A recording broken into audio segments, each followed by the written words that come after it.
Hey, it's Matt. Back at the shelter. Went camping this weekend in Ithaca with my brother and my sister and one of their daughters each. It was a lot of fun. We had a lot of fun. My sister came from out of state. My brother's from New York, and so we all met up where my niece goes to school. So it was a lot of fun. I'm putting the footage together for that.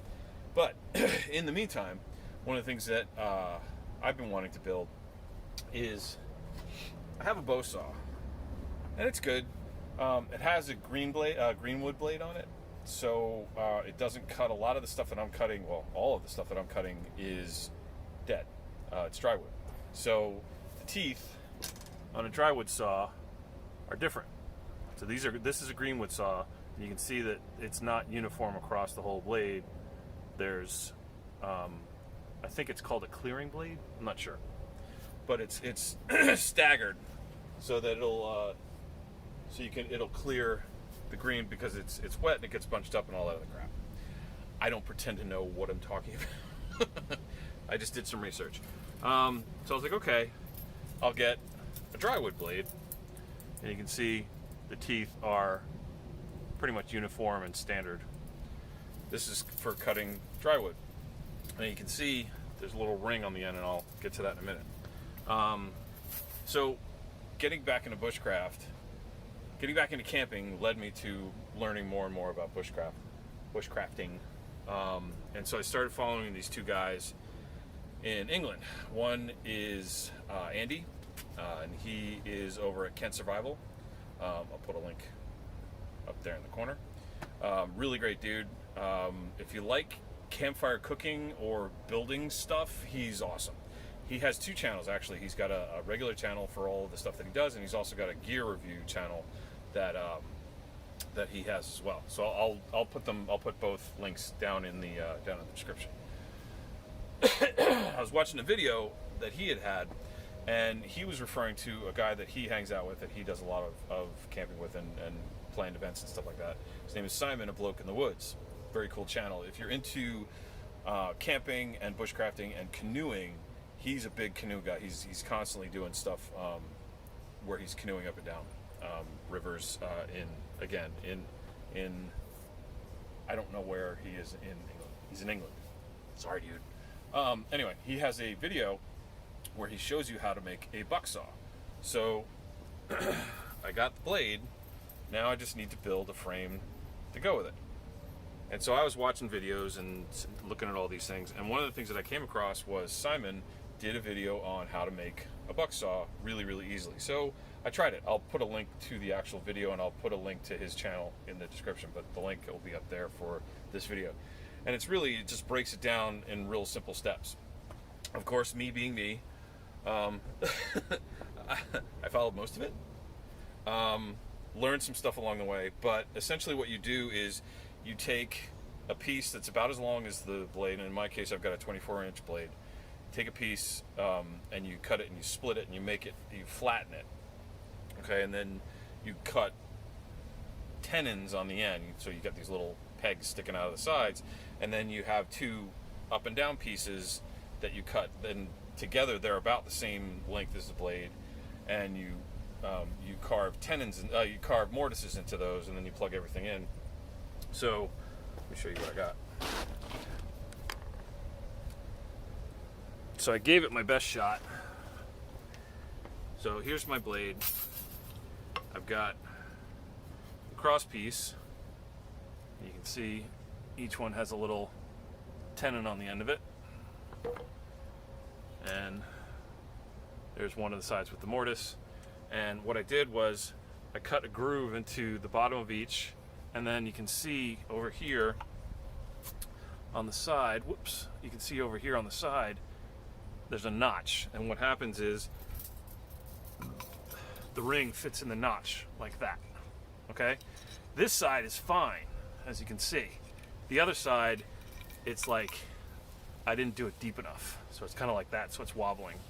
So what I'm going to do is I'm going to clean it up, and I'm going to make it a lot easier to grip, and and all that other good stuff. So that's what I'm doing. And it's getting kind of late out here tonight, so I can't do a whole lot anyway. Alright, so I cut the one side a little deeper over here because it wasn't really fitting. So this is the spindle that goes across the top. I'll show you in a minute. We've got mortise, mortise, and then the tenons are different sizes. As you can see, it's not exactly straight, which makes it a little hard, which is why that is not straight across this way. I had to kind of cut it at an angle so it didn't bend the blade. That goes in there. That goes in there. This hole is a little loose, so I'm thinking about starting over, but I don't know if I want to go that far because there's a lot of work. So then what I do, and I can drill holes into the top, which I probably will, but whoa, please don't go through. But it's another one of those things where I kind of know what I'm doing. I figured out a lot of stuff, so I'll probably try it again.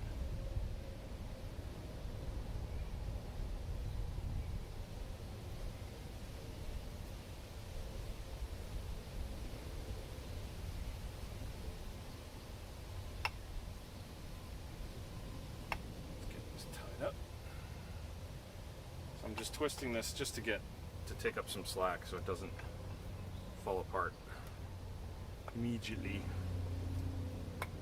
Okay, and as you can tell, see, as he's twisted, it starts to tighten up.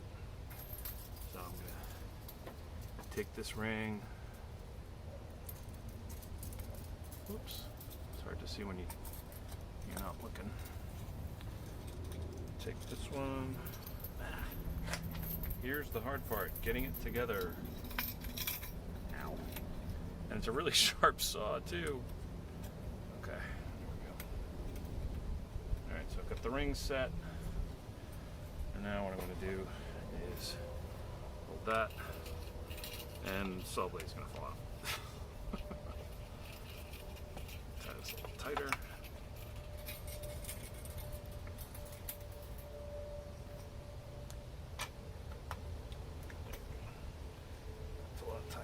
See how it's kind of slipping out?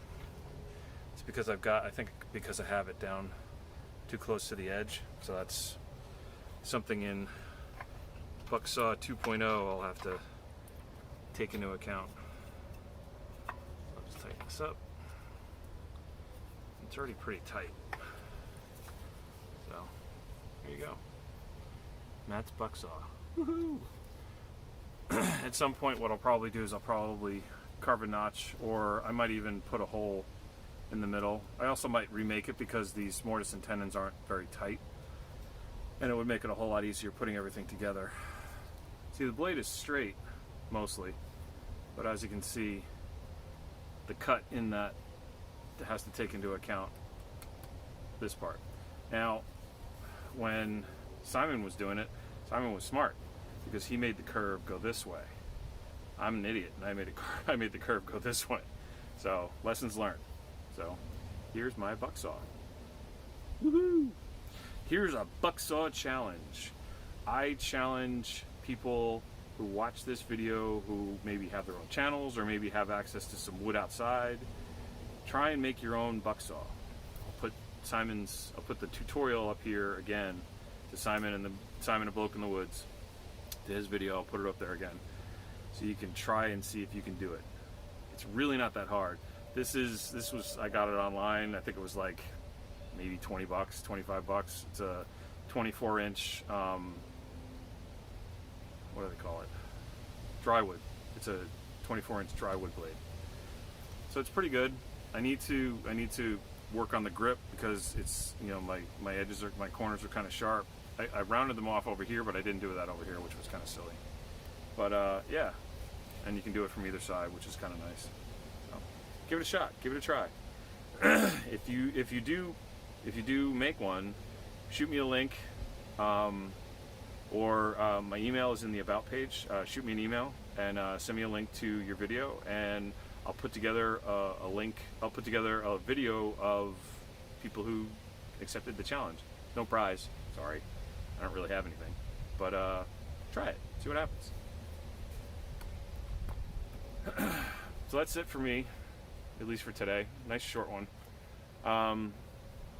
Yeah, I think at some point I'll probably redo it, but I think what I'm doing is I think I'm just going to clean this one up, and maybe I'll get some cloth or something to kind of put around the tenon to kind of make it a little bit tighter, and then just keep it here at the shelter. Next time I come out, I'm going to fix the roof, and then the big project starts. I'm going to start trying to pull logs, and I'm going to start trying to realize that Lego thing, not Lego, but Tetris wall. I want to see if I can do it. We'll see. Anyway, till then, hope this finds you well. Take care.